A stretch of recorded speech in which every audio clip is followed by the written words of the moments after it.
شروع اللہ کا نام لے کر جو بڑا مہربان نہایت رحم والا ہے۔ جو چیزیں آسمانوں میں ہیں اور جو چیزیں زمین میں ہیں سب اللہ کی تسبیح کرتی ہیں، اور وہ غالب ہے، حکمت والا ہے۔ وہی تو ہے جس نے کفار اہل کتاب کو پہلی لشکر کشی پر ہی ان کے گھروں سے نکال دیا۔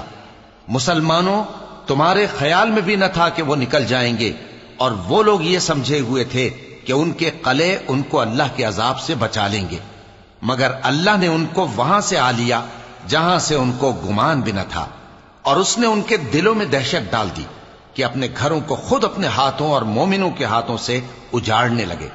تو اے بصیرت کی آنکھیں رکھنے والو، عبرت حاصل کرو۔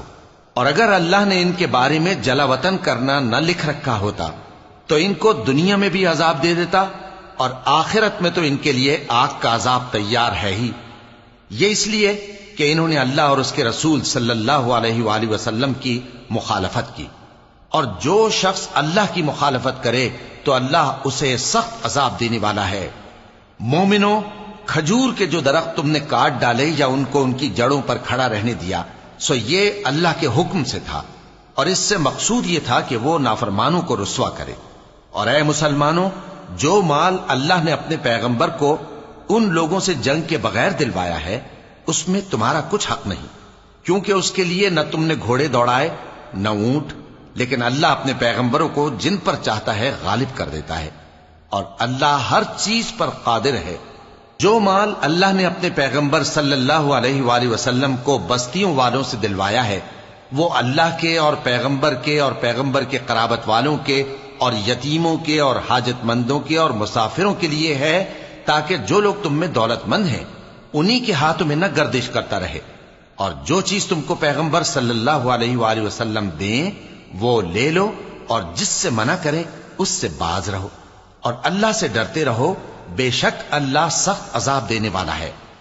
اور ان ضرورت مند مہاجروں کے لیے بھی جو اپنے گھروں اور مالوں سے خارج اور جدا کر دیے گئے ہیں، جو اللہ کے فضل اور اس کی خوشنودی کے طلبگار اور اللہ اور اس کے پیغمبر کے مددگار ہیں، یہی لوگ سچے ہیں۔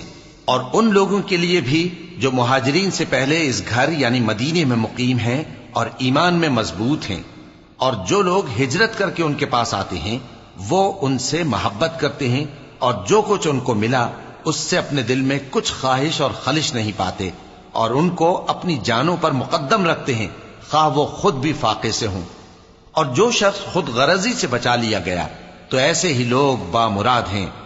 اور ان کے لیے بھی جو ان مہاجرین کے بعد آئے اور دعا کرتے ہیں کہ اے پروردگار ہمارے اور ہمارے بھائیوں کے جو ہم سے پہلے ایمان لائے ہیں گناہ معاف فرما، اور مومنوں کی طرف سے ہمارے دل میں کینہ و حسد نہ پیدا ہونے دے، اے ہمارے پروردگار تو بڑا شفقت کرنے والا ہے، مہربان ہے۔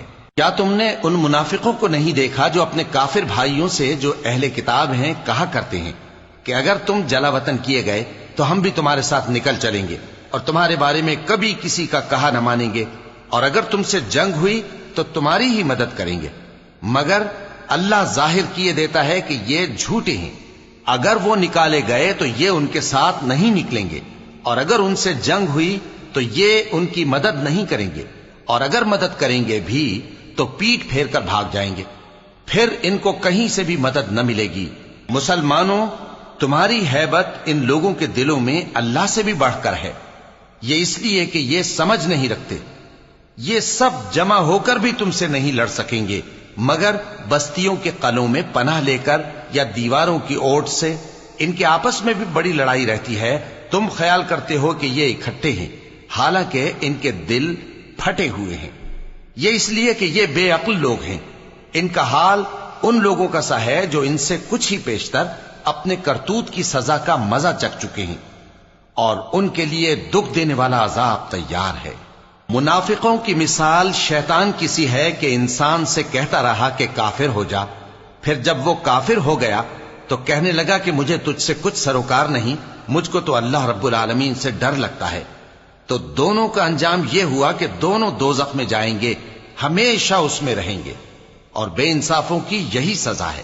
اے ایمان والو، اللہ سے ڈرتے رہو، اور ہر شخص کو دیکھنا چاہیے کہ اس نے کل یعنی آخرت کے لیے کیا سامان بھیجا ہے، اور ہم پھر کہتے ہیں کہ اللہ سے ڈرتے رہو، بے شک اللہ تمہارے سب اعمال سے خبردار ہے۔ اور ان لوگوں جیسے نہ ہو جانا جنہوں نے اللہ کو بھلا دیا تو اللہ نے انہیں ایسا کر دیا کہ وہ خود اپنے آپ کو بھول گئے۔ یہی لوگ ہیں نافرمان۔ اہل دوزخ اور اہل بہشت برابر نہیں، اہل بہشت ہی کامیابی حاصل کرنے والے ہیں۔ اگر ہم یہ قرآن کسی پہاڑ پر نازل کرتے تو تم اس کو دیکھتے کہ اللہ کے خوف سے دبا اور پھٹا جاتا ہے۔ اور یہ مثالیں ہم لوگوں کے لیے بیان کرتے ہیں تاکہ وہ غور کریں۔ وہی اللہ ہے جس کے سوا کوئی معبود نہیں، پوشیدہ اور ظاہر کا جاننے والا، وہ بڑا مہربان ہے، نہایت رحم والا ہے۔ وہی اللہ ہے جس کے سوا کوئی عبادت کے لائق نہیں، بادشاہ حقیقی، ہر عیب سے پاک، سلامتی دینے والا، امن دینے والا، نگہبان، غالب، زبردست، بڑائی والا۔ اللہ مشرکوں کے شرک سے پاک ہے۔ وہی اللہ تمام مخلوقات کا خالق، ایجاد و اختراع کرنے والا، صورتیں بنانے والا، اس کے سب اچھے سے اچھے نام ہیں۔ جتنی چیزیں آسمانوں اور زمین میں ہیں سب اس کی تسبیح کرتی رہتی ہیں، اور وہ غالب ہے، حکمت والا ہے۔